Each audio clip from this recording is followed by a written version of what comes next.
ராம் சீதா சீரியலில் இப்போ ஒரு அட்டகாசமான ப்ரோமோ வந்திருக்கு. ஸ்கிப் பண்ணாமல் ஃபுல்லோடையும் கேளுங்க. அதுக்கு முன்னாடி இந்த வீடியோ உங்களுக்கு பிடிச்சிருந்துச்சுன்னா லைக் பண்ணிட்டு பாருங்கள். ரொம்ப பிடிச்சிருந்துச்சுன்னா நம்ம சேனலுக்கு வந்து சப்ஸ்கிரைப் பண்ணி கண்டினியூஸாக அவங்க ஆதரவு வந்து தாங்க. ராம் வந்து அதிரடியாக வந்து வீட்டை விட்டு போகலான்னு சொல்லி முடிவு எடுத்துட்டு பத்திரத்தெல்லாம் கையெழுத்து போடுறாங்க.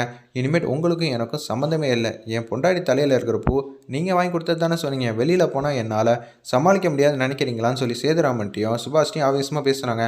அண்ணன் தப்பு பண்ணிட்டாரா, சொன்னதெல்லாம் தப்பு தாண்டா, நீ தாண்டா இந்த வீட்டோட வாரிசு, நீ ஏன்டா வெளியில் போகணுங்கிற மாதிரி சுபாஷ் வந்து தடுக்கிறாங்க அந்த இடத்துல.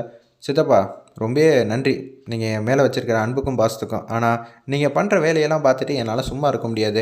இந்த வீட்டில் நான் இருக்கணும்னா நீங்கள் எந்த தப்பும் பண்ணாமல் இருக்கணும். நீங்கள் அது மாதிரி செய்ய போகிறீங்களா? இல்லவே இல்லை. இத்தனை நாளாக சீதா தப்புன்னு சொல்லி ஆரம்பத்தில் சொல்லிட்டு இருந்தீங்க. ஆனால் இப்போ இருக்கும்போது தானே தெரியுது யார் செய்கிறது சதி வேலை திட்டம் போட்டு சீதாவை எதிரின்னு நினச்சி பழிவாங்க பார்த்தீங்க. இப்போ மீரா, அடுத்தது வந்து சத்யாவை பழி வாங்குவீங்க. இதெல்லாம் பார்த்துட்டு கூட இருந்து என்னால் முடியாது. உங்கள் பிரச்சனையை நீங்கள் சமாளிச்சிக்கங்க, நான் வீட்டை விட்டு போகிறேன்னு சொல்லி வா சீதா இவங்கள்ட்டலாம் பேசுகிறது வேஸ்ட்டுங்கிற மாதிரி சொல்லிட்டு பார்க்குறாங்க. உடனே அஞ்சலி வந்து தடுக்கிறாங்க. அண்ணா எங்களை விட்டு போகாதானே, நாங்களாம் ரொம்ப பாவம், நீ இல்லாமல் என்னால் எப்படி இருக்க முடியும்? இவ்வளோ நேரம் தையக்காரிங்கிறது, ராமுன் மட்டும் மரியாதையெல்லாம் பேசுகிறது இப்போ சொல்கிறியா? சித்தி வாங்க சித்தி அப்படின்னு சொல்லி மகா வந்து பேர் சொல்லி கத்தனால மகா வந்து ஓடி வந்துட்டாங்க. இந்த சித்தியை விட்டு நீ போறியாப்பா, அதெல்லாம் உன்னால் எப்பயும் போக முடியாது. நான் எவ்வளோ அன்பா பாசமாக வந்து பார்த்துக்கிட்டேன். ஆமாம் சித்தி, நீங்கள் அன்பா பாசமாக பார்த்துக்கிட்டீங்க, அதில் எனக்கு எந்த குறையும் வைக்கல. ஆனால் நீங்கள் சொல்கிறது தான் கரெக்டு. மற்றவங்க யாருமே யோசிக்கக்கூடாது. உங்கள் பிடிமானத்தில் தான் எல்லோரும் இருக்கீங்கிற மாதிரி சொல்லிக்கிட்டே இருக்கீங்க. இந்த குடும்பத்துக்காக நான் கஷ்டப்படலையா? ஆனால் ஒவ்வொரு வாட்டியும் நீங்கள் சொன்னதெல்லாம் வந்து ஏன் எதுக்குன்னு கேள்வி கேட்காம இருந்தேன். இப்போ கேள்வி கேட்கறனால எனக்கு எதிராகவே சதி திட்டம் போடுறீங்க. மீரா வாழ்க்கைக்குள்ளே இனிமேட்டு வரவே மாட்டேன்னு சொல்லி கண்ணீர் விட்டு அழுதுனீங்க. கடைசியில் வந்து சத்தியாவே அமுச்சு விட்றதுக்கு நீங்கள்லாம் திட்டம் போட்டீங்க. நான் இந்த வீட்டில் தங்கணும்னா ஒரே ஒரு கண்டிஷன், எதுவாக இருந்தாலும் நிறைவேற்றிடுறோம்ப்பா அப்படின்னு சொல்லி மகா, அர்ச்சனா, சுபாஷ், சேதுராமன் எல்லாரும் பேசுகிறாங்க. நீ இந்த வீட்டுக்குள்ளே இருந்தால் மட்டும் போதும். அது உங்களால் முடியாது சித்தி. பண்ண தப்புக்கெல்லாம் நீங்கள் உள்ளே இருந்துட்டு வரணும். முடியுமா உங்களால்? அது மாதிரி நீங்கள் ஒரு நாள் செஞ்சுட்டு வாங்க. நான் இந்த வீட்டுக்குள்ளே வரதை பற்றி யோசிக்கிறேன். இல்லாமல் நான் என்னால் கண்டிப்பாக வந்து இந்த வீட்டிலே இருக்க முடியாது. டேய் போகாதங்கிற மாதிரி கெஞ்சுறாங்க.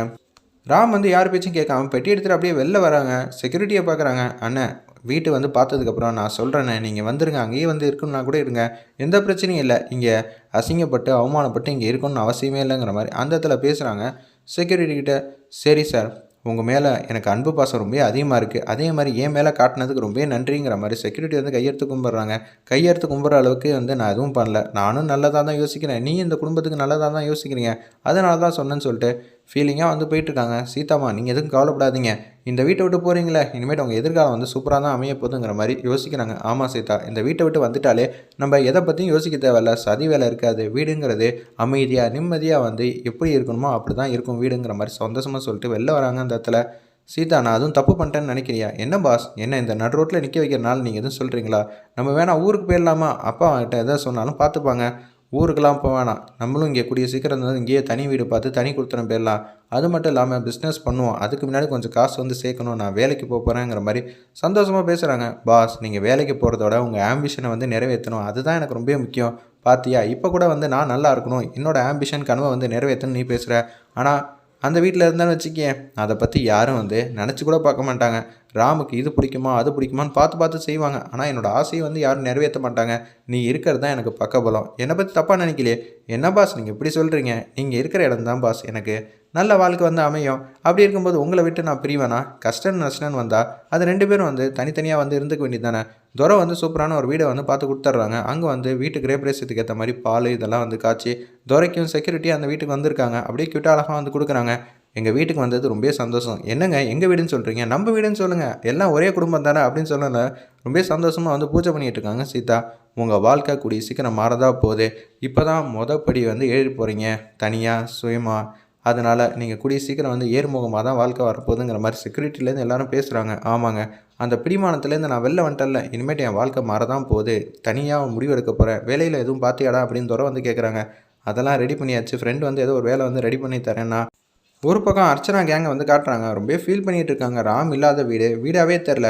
சீதா தையகாரி வந்து மொத்தமாக நம்ம ராமை வந்து பிரித்து கூட்டிகிட்டு போயிட்டா. அவன் மேலேயும் எதுவும் தப்பு சொல்லக்கூடாது. நம்ம எடுத்த முடிவெல்லாம் ரொம்ப தப்பாக இருந்துச்சு. ராம் கோவப்படுறது எல்லாமே கரெக்டாக, ஆனால் வீட்டை விட்டு போனது தான் தப்பு. சீதா வந்து தடுத்துருக்கணும். அவள் எப்படி தடுப்பா? ராமும் சீதாவும் தனியாக இருக்கணும் தானே அவன் ரொம்ப நாள் திட்டம் போட்டுட்டு இருந்தான். அது மாதிரியே நடந்துருச்சுங்கிற மாதிரி எல்லாரும் வந்து ஒரு பக்கம் ராமனை நினச்சி வருத்தப்பட்டாலும் சீதா மேலே வந்து கோவப்படுற மாதிரி காட்டுறாங்க. வெயிட் பண்ணி பார்ப்போம்.